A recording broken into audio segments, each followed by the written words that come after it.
पण क्रिकेट तर आता माझं सुटूच शकत नाही. प्रेम आणि महत्वाकांक्षा सोबत चालत नाहीत. यश प्रेमात सामावलेलं आहे, महत्वाकांक्षेत नाही.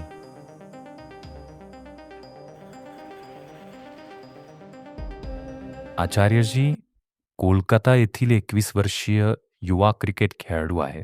नमन आचार्यजी, मला जीवनात क्रिकेट खेळायला आवडतं, ज्याच्यावर माझं खूप प्रेम आहे आणि मी माझी सर्व ऊर्जा त्यात लावू इच्छितो, जेणेकरून अंतिमतः मी राष्ट्रीय संघाचा सदस्य बनू शकेन.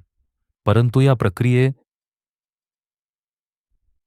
माझं मन खूप विरोधी सूर आळवतं. ते म्हणतं की तुझ्याकडून होणार नाही. भीती प्रक्षेपित करतं. आचार्यजी, मला हिंमत द्या आणि सांगा की या विरोधी आवाजांच्या मुळाशी काय आहे आणि मी यापासून कसा वाचू शकतो?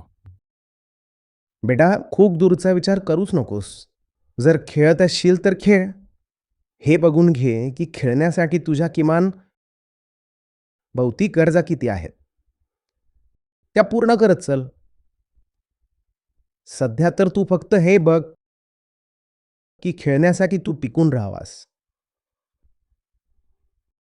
खेळासाठी तू उपलब्ध राहावास.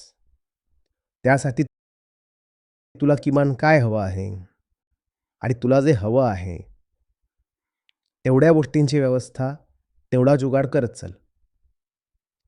हे म्हणू नकोस की मी राष्ट्रीय संघासाठी खेळेन तरच स्वतःला यश. क्रिकेटवर प्रेम आहे ना. चेंडू, बॅट, विकेट, पिच. तर ठीक आहे. चेंडू येतोय, जर फलंदाज असशील, चेंडू येतोय तुझ्याकडे, तर हे म्हणू नकोस की तो ऑस्ट्रेलियाच्या राष्ट्रीय संघाचाच कोणी गोलंदाज असायला हवा. तुला तर क्रिकेट खेळायचंय. कोणीही चेंडू टाकत असेल, तू खेळ.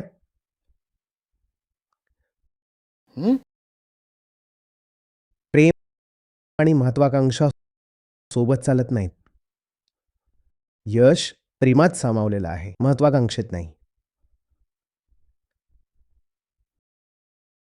प्रेम माहितीये काय म्हणेन? प्रेम म्हणेल, मला तर क्रिकेटच खेळायचं होतं. राष्ट्रीय संघात नाही खेळू शकलो तर राज्यस्तरावर खेळीन. तिथेही नाही खेळू शकलो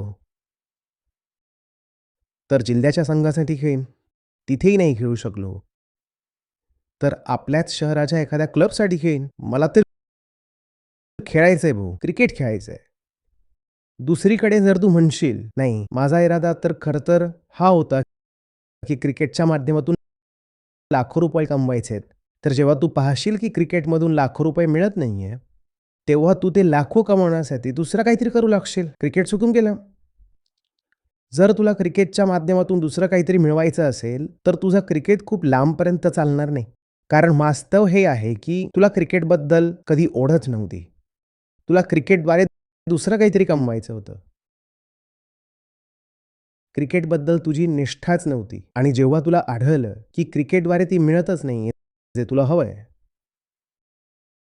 तेव्हा तू क्रिकेटला म्हटलंस, जाऊ दे. हेच काम तर आपण प्रत्येक गोष्टीसोबत करतो ना. आपल्याला कोणतीही गोष्ट नको असते. आपल्याला त्या गोष्टीच्या माध्यमातून, त्या गोष्टीद्वारे दुसरं काहीतरी हवं असतं.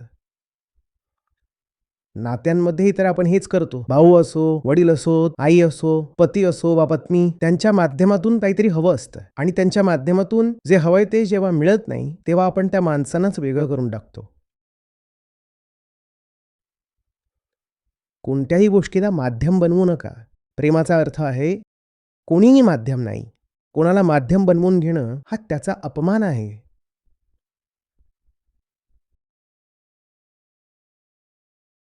आणि मग तू 21 वर्षांचा आहेस, म्हणतोस क्रिकेटच खेळायचंय. तर काहीतरी योग्यता तू क्रिकेटमध्ये मिळवलीच असशील ना.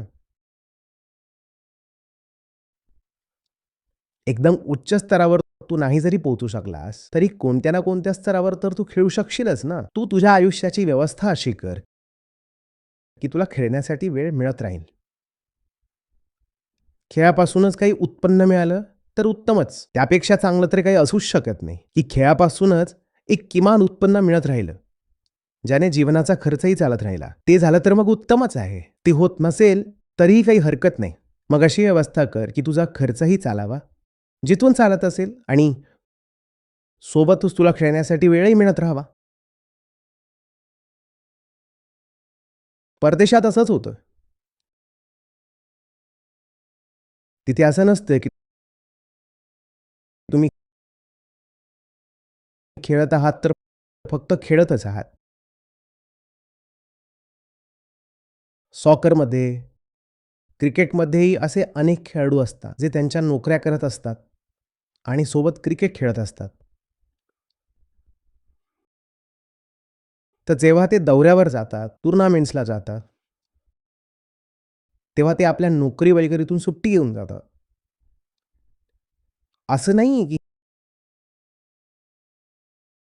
ही सर्वोच्च स्थिती आहे. सर्वात चांगलं तर हेच आहे, की जर तू खेळाडू आहेस, तर तुला इकडे-तिकडे कोणतीही नोकरी करावी लागू नये. तू फक्त खेळावंस.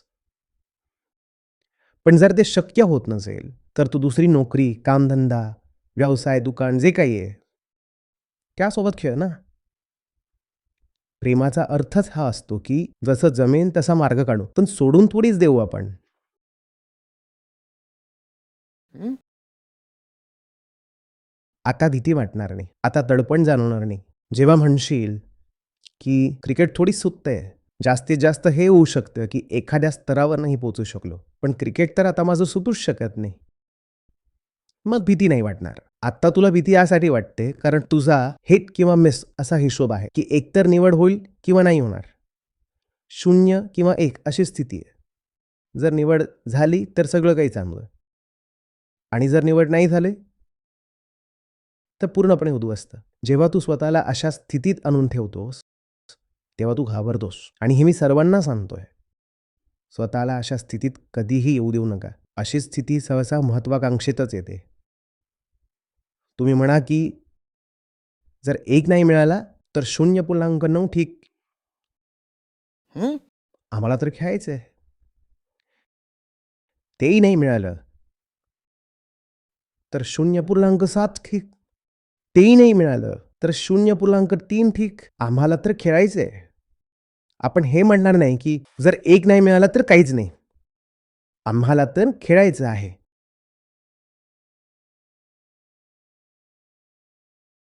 जेव्हा तुम्ही अशा प्रकारच्या मानसिकतेने तयार होता, तेव्हा मग कोणीही तुमच्याकडून तुमचं प्रेम हिरावून घेऊ शकत नाही.